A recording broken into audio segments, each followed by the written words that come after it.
Assalamualaikum warahmatullahi wabarakatuh. Perkenalkan, nama saya Makfira Damelia Fitri dengan NPM 202024350222 dari jurusan Program Studi Teknik Informatika Fakultas Teknik dan Ilmu Komputer tahun 2024 Universitas Indraprasta PGRI. Di sini saya ingin mendemonstrasikan program dengan judul Penentuan Pola Penjualan dan Stok Barang yang Paling Diminati pada Toko Buyus. Program ini dirancang untuk membantu pemilik dalam menentukan pola penjualan dan manajemen stok yang nantinya akan digunakan untuk memungkinkan toko dalam menyusun strategi penempatan barang yang lebih efektif dengan menempatkan produk yang sering dibeli bersama di lokasi yang mudah diakses oleh pelanggan. Lalu, dengan adanya sistem ini, toko dapat mengelola stok lebih efisien sehingga mengurangi kekurangan atau kelebihan stok.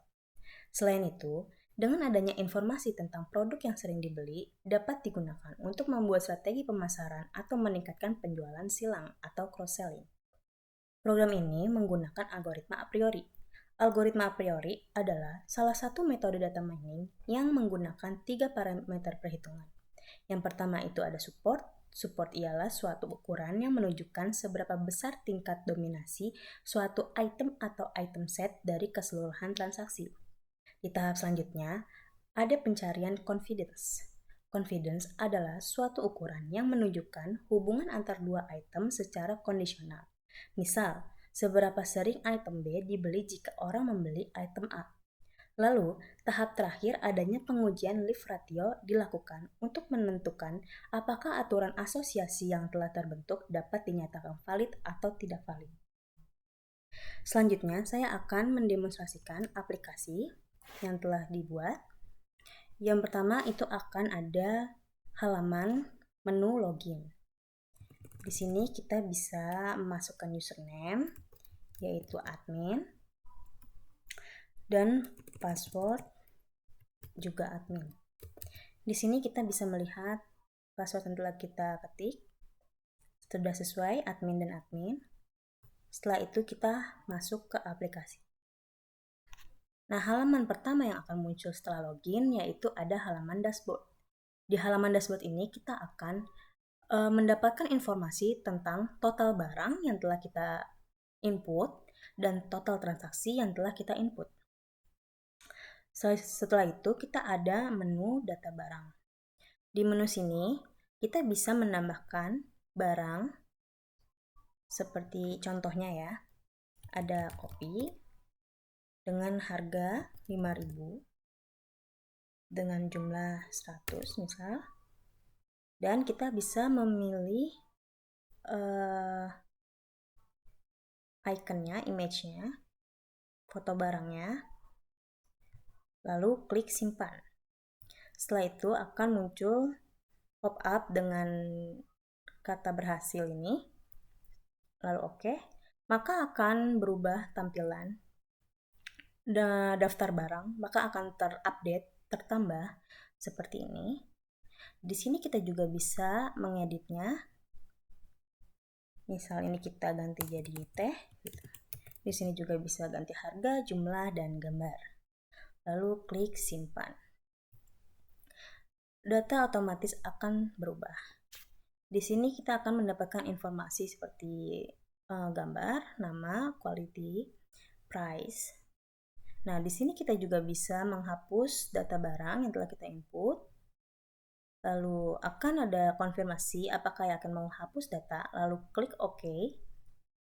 Nah, otomatis data yang telah kita input tadi terhapus.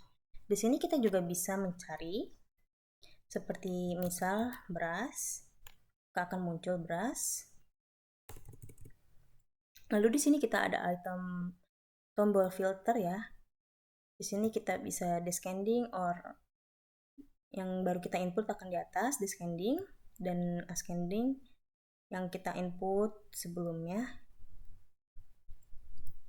kita akan ke descending. Lalu di sini juga bisa mengedit banyak item yang akan muncul. Misalnya kita buat 10. Di sini akan tertampil 10 item barang.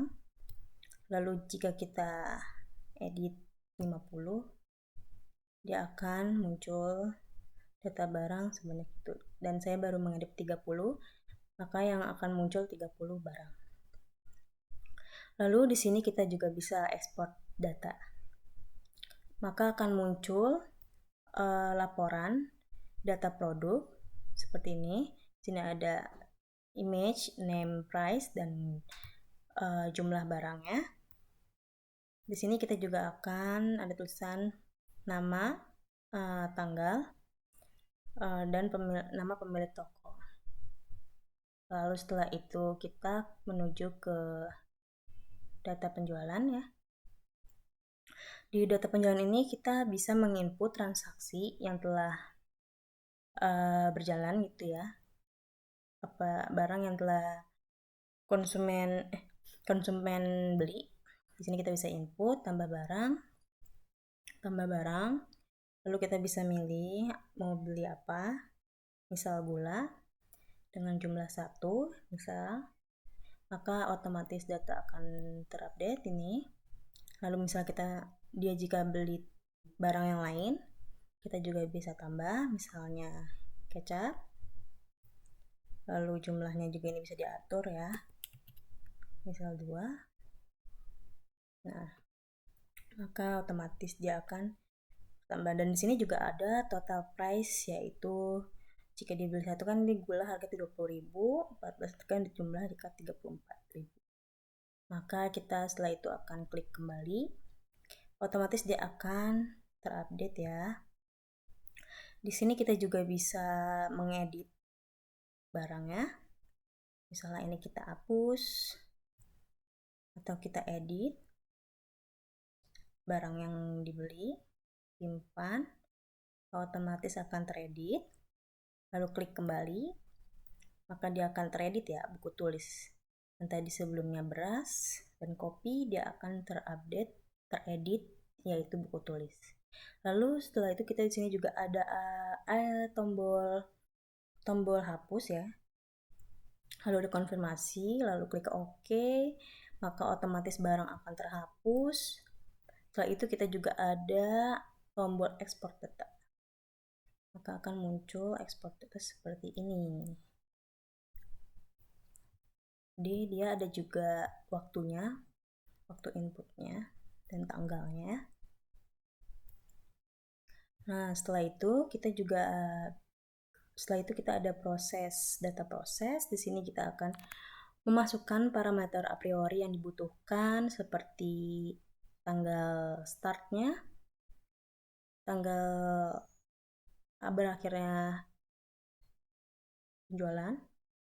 Di sini juga bisa memasukkan min support, min confidence. Misalnya kita masukkan 0,2, 0,8, dan min level 1. Proses, maka akan berhasil. Di sini kita nggak ada karena kita tidak memasukkan untuk hari ini. Kita lihat saja data hasil yang telah kita coba sebelumnya. Yang tadi kita update ya. Ini ada di nomor 1. Kita coba lihat perhitungan yang nomor 2. Nah, di sini dari tanggal 4 penjualan, tanggal 4 penjualannya akan muncul perhitungan item set 1, lolos dan tidak lolosnya. Maka di sini akan ditampilkan lolosnya apa saja. Lalu perhitungan item set 2 akan ditampilkan lolos dan tidak lolos. Di sini lolosnya saja. Lalu item set 3 di sini tidak lolos ya. Nah, di sini akan muncul perhitungan confidence yang menyatakan keterangan lolos dan tidak lolosnya juga. Nah, di sini juga ada hasil kesimpulan analisanya. Dari penjualan tersebut, kita akan mendapatkan keterangan jika konsumen membeli sabun, maka konsumen membeli minyak, dan seterusnya. Di sini juga ada data pola penjualannya. Nah, di sini kita juga bisa ekspor data. Akan tampil seperti ini, laporan data hasil, ditulis lagi start datanya, end date-nya, min support, min confidence, min left. Sini juga ada tanggal dan pemilik. Dan ini kesimpulan dari aplikasinya. Setelah itu sudah selesai. Di sini juga data hasil, bisa mengekspor data proses yang telah kita masukkan, bisa diekspor data seperti ini.